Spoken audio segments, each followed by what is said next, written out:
네, 안녕하세요. 간헐성형외과 원장 성형외과 전문의 백인수입니다. 오늘은 저희 병원에서 수술 받으셨던 리얼 모델 환자분들 중에 코 성형에 대해서 말씀드리는 시간을 가져보도록 하겠습니다. 흔하게 볼 수 있는 동양인의 기본적인 가장 낮고 작은 코라고 할 수 있겠는데요. 그래서 측면에서 보면은 코 라인 자체는 나쁘지 않은 것 같아요. 귀여운 느낌도 있고 좋은데 약간 높이 면에서 아쉬운 부분이 있죠. 그래서 미간 부분도 조금 낮고 코끝도 조금 낮고 이렇기 때문에 동시에 다 같이 높여주면은 좋을 것 같고, 특수한 부분을 찾아보자면 콧구멍이 이게 하트 모양인 거예요. 이렇게. 이런 느낌은 귀여운 느낌만 주지 세련된 느낌은 없다, 이렇게 보시면 될 것 같아요. 퍼진 형태가 옆으로 퍼지다 보니까 용에서 콧바람 나오는 그런 걸 아마 형상화한 것 같은데, 그런 느낌의 콧구멍을 용코라고 부르시는 것 같아요. 그래서 딱히 어느 쪽 코에 속한다 이렇게 보다기보다는 동양인의 좀 낮고 퍼진 코끝이라고 보시면 될 것 같고, 그것을 중심으로 제가 코 성형에 대해서 설명을 드리겠습니다.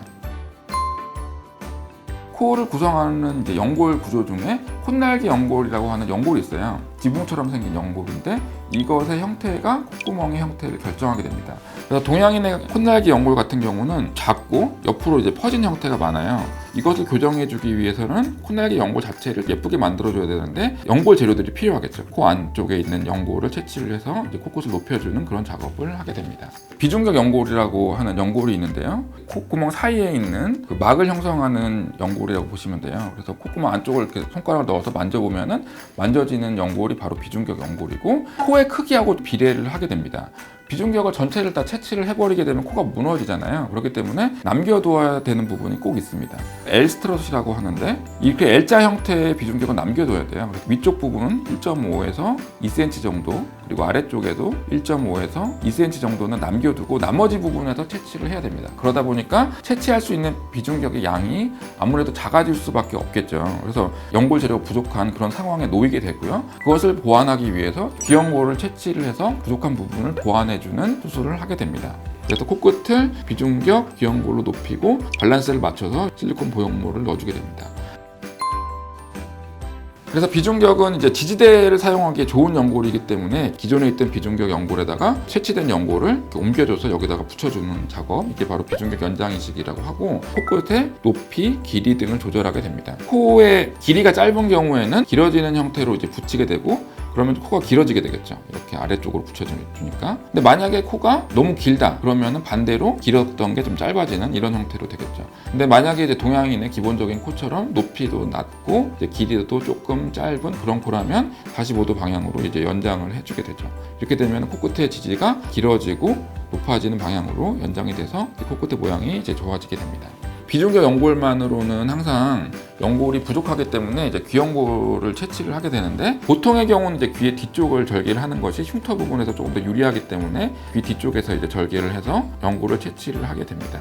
근데 귀의 모양에 있어서 귀 모양을 보존을 하려면 남겨두어야 되는 부분이 있는데, 여기 채취되는 부분, 이 부분하고 윗부분을 주로 채취하게 되고, 뼈대가 되는 부분, 이 부분은 꼭 남겨둬야 돼요. 이게 만약에 보존이 안 되면 이어폰을 꼈는데 빠진다든지 이런 일도 생길 수가 있겠습니다. 그리고 귀연골과 비중격 연골은 용도가 좀 다른 면이 있어요. 비중격 연골은 책받침 같은 그런 편편한 형태의 연골이기 때문에 지지대를 세우기에 좋은 연골이라고 할 수 있겠고, 귀연골은 좀 탄성이 있고 부드럽고 구부러진 형태이기 때문에 코끝에 얹어서 쓰기에 좀 좋습니다. 그리고 제가 처음에 보여드렸던 콧날개 연골 같은 경우는 퍼져 있는 경우에 비중격 연골을 사용해서 지지대를 만들어주면은 여기에다가 콧날개 연골을 모아주면 콧구멍 모양이 좋아지게 돼요. 그래서 퍼져 있던 콧구멍의 모양이 비중격 연장에다가 이렇게 콧날개 연골을 묶어줌으로 인해서 길어지는 형태로 변화할 수가 있겠죠. 이런 식으로.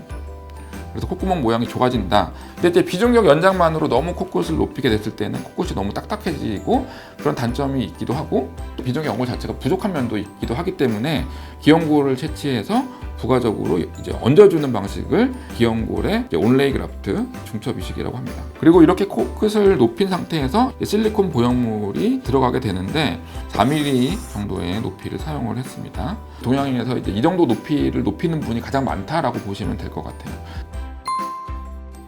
콧날개 연골에 의해서 퍼졌던 코끝이 모아진 형태가 돼서 길어진 모습이 됐죠. 수술 전에 하트 형태, 용코 모양의 콧구멍이었다면 수술 후에는 이제 길어진 타원형의 형태의 콧구멍을 볼 수 있겠습니다. 콧구멍이 길어지게 되면 좀 세련된 느낌도 나기 때문에 비중격 연장의 장점이라고 할 수 있겠습니다. 하지만 비중격 연골만 사용했을 때는 코끝이 딱딱하든지 또는 이제 비중격 연골이 부족한 경우에는 코끝을 많이 높이지 못한다는 단점이 있기 때문에 귀연골을 사용해서 높여주게 되면 코끝의 밸런스도 지킬 수가 있게 되고 부족한 부분을 보완해서 올릴 수 있는 점도 있습니다. 측면 모습에서 보게 되면 콧대 부분에는 이제 실리콘 보형물을 사용해서 높여줘서 4mm 정도 높아진 형태라고 보시면 되고, 코끝은 이제 비중격 연골과 귀연골을 사용해서 이 정도 높아졌다. 동양인의 전형적인 낮고 작은 코를 어떻게 높이는지에 대해서 알아봤고요. 연골의 재료에 좀 더 집중해서 말씀을 드렸고, 콧구멍의 퍼진 모습을 어떻게 교정하는지, 어떤 연골이 조금 더 적합한지에 대해서 말씀드리는 그런 시간을 가져봤습니다. 20대 여대생들 전형적인 코이기 때문에 오늘 동영상이 좀 많이 도움이 될 수 있었을 것 같고요. 특히 기본 코 성형에 대해서 알아보시는 분들에게 도움이 되는 영상이었던 것 같습니다. 간해성형외과 원장, 성형외과 전문의 백인수입니다.